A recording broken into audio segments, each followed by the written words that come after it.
Hello everyone and welcome into the Fallout Shelter. And now for a little bit of technology that, if we remember, that I think Miss Melinda Gates said did not exist. And I welcome you to the world's smallest single chip system that can be injected into the body. This is brought to you by New Atlas and the link will be in the description.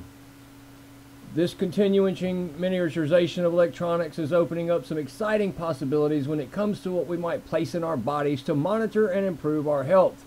Engineers at Columbia University have demonstrated an extreme version of this technology, developing the smallest single chip system ever created, which could be implanted with a hypodermic needle to measure temperature inside the body and possibly more. And I'm going to try to upload this to YouTube, so I'm going to keep the rest of the way I feel out of it and just read you the story. So y'all pay attention real close. This is a microchip and a hypodermic needle to be put into the body. You know, the technology that Melinda said, oh, that technology doesn't even exist. And just so anybody knows, this comes from Columbia University. Here is the Freedom and Citizenship Award to Columbia University in the city of New York from the Gates Millennium Scholars Program that was established in 1999 and is a $1.6 billion initiative funded by grant from the Bill and Melinda Gates Foundation. So you know they absolutely knew about this when they told you that, making it an out-out lie. So you can go look at everything else and put those two together without me having to bring up about the lollipop. From ladybug-sized implants that track oxygen levels deep body tissue, kind of like, you know, hydrogel, to tiny neural dust sensors. Neural dust sensors. Remember everybody talking about smart dust and that was a conspiracy? Not anymore. That monitor nerve signals in real time. Scientists are making big steps when it comes to the functionality of tiny electronic devices. The implant developed by the Columbia engineers breaks new ground as the world's smallest single chip system, which is completely functional electronic circuit with a total volume of less than 0.1 millimeter cubed. That makes it as small as a dust mite and only visible under a microscope. This is a tiny chip that required some out-of-the-box thinking, particularly when it comes to the way it communicates and is powered. Really? Well, what do you mean? Where small electronics might feature a radio frequency module to transmit and receive electromagnetic radio signals, these wavelengths are too large to be used with a device this small. Ultrasound wavelengths, on the other hand, are far smaller at a given frequency. Ultrasound wavelengths, as the speed of sound is far less than the speed of light.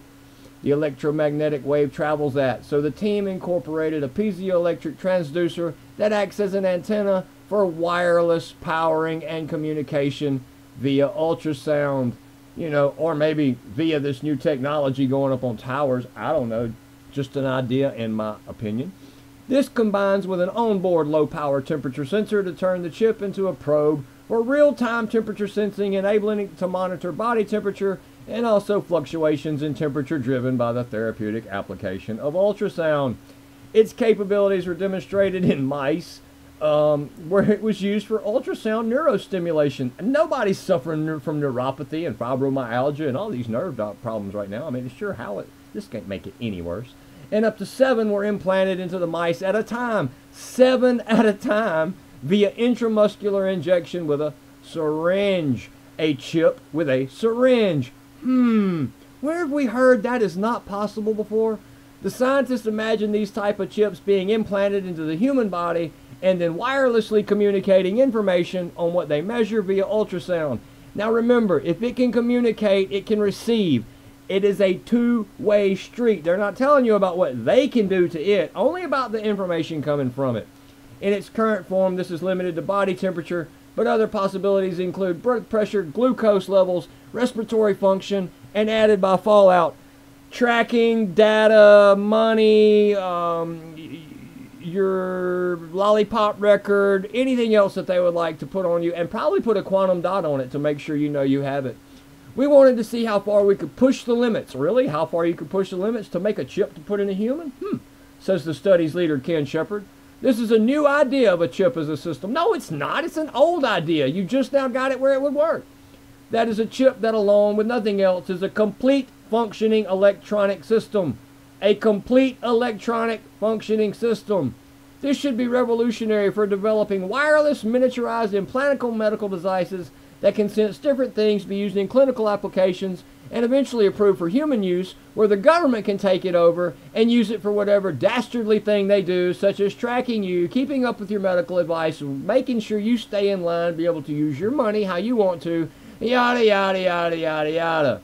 Look, guys, the point is, it's here. We can now say there is a hypodermic implantable chip. Y'all know where else all this goes to, but I really don't want, I want to upload this to YouTube. And so, yeah, check it out. If you want to know how we really feel about a lot of these things and tie them together, join us for live streams on DLive where we can still get away with talking about it. And I'm starting to upload my videos to BitChute again. I will try my best to make sure that link is in the descriptions. If not, I will try to get it into the comments for wherever I go. Remember, guys, no fear. This isn't about fear. It is to keep you informed so that you know what's coming, so that you can make informed decisions about your life, and you can take your foot and put it right in their candy rump. So remember, no matter what, love God, love your neighbor, love yourself, and we'll catch you on the next one.